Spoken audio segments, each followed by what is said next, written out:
What's up, Comet sports fans, and welcome to the first winter episode of Comet Sports Talk. I'm Daniel Panetti, joined alongside Isaac Vargo, bringing you all the coverage of both boys and girls basketball this winter season. Isaac, it's been a fun week in Comet Country. It's the week coming back from Thanksgiving break. Got a snow day, a Mason rarity, and best of all, we got two undefeated basketball teams. Yeah, absolutely. Starting with the girls, they had a couple good wins, starting off against Kings and Little Miami, in which both were kind of blowout games. And in those games, they lost their star, Addie Gilman, a junior for the season. Also, they lost Grace Falk, kind of one of those bigger players, also a junior on this team. So the Comets are really going to have to rely on Anna Haber with the departure of Maddie Parrish. And they play a Princeton team this Friday that is by far one of the better teams in the GMC. Yeah, we came into this year and we knew that this team was going to take a little bit of a setback. You know, you lose Madison Parrish, you lose Adiah Kessler, you lost a lot of seniors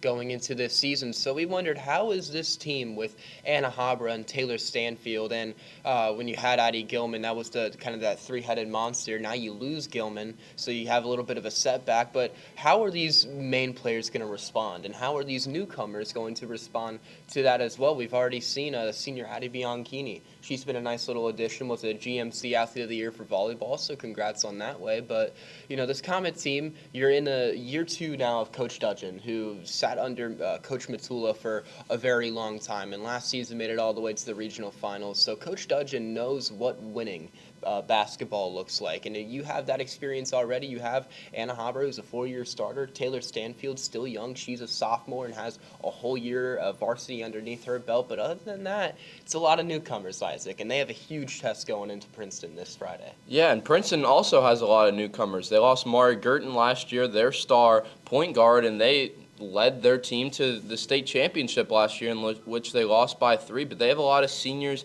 departing as well. Ari Thomas is one of their better players this year for Princeton. They played IMG Academy all the way down in Florida in their first game. They lost by 5, but, I mean, how can you really do a scouting report against a team from across the country when that's the only game that they've played? Mason hasn't played in a week, so it's going to be a very interesting matchup against this Princeton team that hasn't played a team in Ohio and a Mason team that hasn't even played in a week. Absolutely. It's been about a week and a half since the Comets last played basketball. Looking at the Princeton side, you said they lost Mari Girton. That was their senior, kind of Madison Parrish on the Princeton team when she went down to Florida State. But you still got some girls. Erin Thomas, like you said, she's one of the younger players on the team, but kind of like a Taylor Stanfield. You know, started very early in her high school career and has been making a giant impact going into this year now, where she can be one of the leaders of this team. Kiara Harris as well. She had 10 points versus IMG Academy, and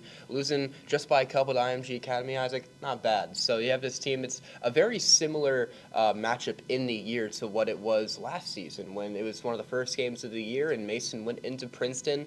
They took advantage of some injury issues that Princeton was facing when Mari Girton went down early in that game. They were able to sweep the Vikings last year, but doesn't that kind of mean that Princeton might be coming back for a little bit of a revenge? The Vikings and the Comets have a history of not liking each other in whatever sport you're talking about, football, basketball, baseball. And here's a chance where Princeton, they're kind of that upper team in the GMC this year. They're looking to take the conference, and it starts if they want to go and take down the Comets. Yeah, and I think a way that the Comets can actually take them down is Princeton turned the ball over a lot against IMG Academy, and it is IMG Academy, one of the most prestigious schools in the country, but they turned it over 18 times in that game. And Anna Haber, one of the best stealer abilities in the GMC, and even you could say in Ohio. You have Taylor Stanfield. You have a lot of these gritty basketball players that you can find a way, maybe go in a 2-3 zone to slow down this offense and find a way to get out in transition and do what Anna Haber does best and score in the paint. Let's flip it over to the guys' side of things. They're coming off of 2 very close wins. First off versus Fairmont, then a big win versus St. X. This Comet team, they have some fire going into Friday. Yeah, it was Coach Fleming's first 2 games in the program this past week, and it was kind of like you didn't really know what to expect for this Mason team. You have a lot of returners, but a new coaching staff, a new play style, you didn't really know what to expect. But I mean, you couldn't be happier if you're the Mason Comets. You've already been experienced with two very hard-fought games, one going into overtime, and the other you're barely edging out against a very good GCL team in St. X. And you just look at this team, and there might not be scoring so far this season, but you have one scorer in Bryson Johnson that has the ability to go off for 26 points like we saw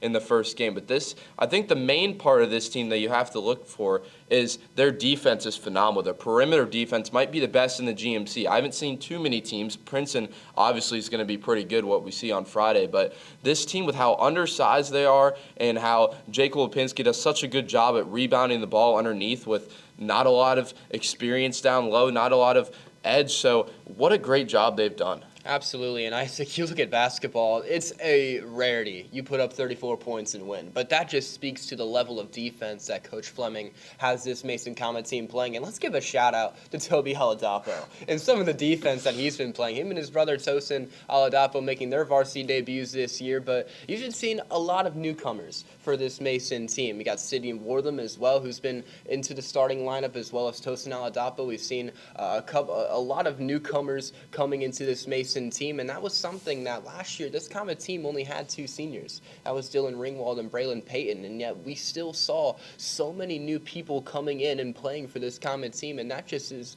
a lot has to do with getting a new coach and Coach Fleming, and you can tell that Fleming knows what he's doing in the way that he's kind of been flipping this program around in just 2 games. It's still obviously early to see what this Comet team could really be looking like, and we're going to get a really good gauge of what that is going to look like on Friday versus Princeton. But this Comet team, even though the scoring hasn't been high, you played 2 games and you won them. You know, you went into overtime versus Fairmont, and that entire Fairmont game, they were down in the second half, and they just kept clawing. They kept clawing and clawing, and it took Bryson Johnson shooting 23 shots from the field. It took him driving in when, nothing's open offensively and getting 26 points, like you said. But it's also the Lipinskis getting those boards, like you were saying, getting those pass-to-pass. The chemistries between Jacob and Tyler Lipinski this year, I think, has been unbelievable between those two on offense, but as well as getting some shots on the perimeter. Cole Swanson hit a couple of big threes to kind of emerge back into that game versus St. X. This entire Comet team, they're playing well to start out this season, and you can only think that as they keep going and going, that chemistry is only going to get tighter and tighter for a team that already has so much playing time together. Yeah, and I think one of the most important parts is there's only 2 games through the season, but Coach Fleming has already shown belief in his team, and his team has shown belief in him, and that how impressive that is. They had the summer to kind of work together, but they haven't been in these big situations against a team like St. X or a team against Fairmont where it's coming down to the wire, and you have to believe in this new coach that you've never really been a part of this before. Bryson Johnson has been 3 years in this program, and he has to believe in this new coach that had a lot of success, but is also pretty young. He's in his mid-20s, so what a great job that Coach Fleming has done. And what I liked what you said, there's a lot of seniors on this Mason team, and I like how Coach Fleming is using these not even underclassmen, but juniors on this team. Matt Perez got in the game. He knocked down a big 3-pointer. Sid Wortham was on JV bench last year, and now he's starting on varsity. So he's trusting these junior guys to kind of give them an opportunity for next year. So he's planning ahead, and he's one step ahead at all times, which I think is so impressive to see. And Isaac, before we sign off, what does this Comet team have to do Friday to improve to 3-0? They're going to have to do a lot. I mean, Princeton is another step up from St. X. You had Fairmont, and then you had St. X, and then you got Princeton way up here. So you have Jordan Johnson at that point guard position. He's the shiftiest guy I think I've ever played. And I didn't play a lot of basketball, but in my freshman years, he is an absolute beast, and he's going to be taking up that ball. Doesn't turn it over a lot. Amir Phillips scored 20 points in his first game. He's a junior. He's one of the top-rated 2027s in his class, so he's a guy you got to watch out for. And then a 3-point threat, Rogny Santiago, is one of the best in the GMC at knocking him down. So Mason's going to have to play as good as perimeter defense that we've seen the first 2 games. They're going to have to knock down shots from not just Bryson Johnson, but the other players around him. The defense has been incredible for the Mason Comets. Can they keep it up on Friday? That's going to do it here from the desk. We hope to see you either at Princeton or on the We Are NBC YouTube channel or on ICRC TV for both games on the coverage on YouTube. I've been Daniel Panetti, joined alongside Isaac Vargo. Go Comets.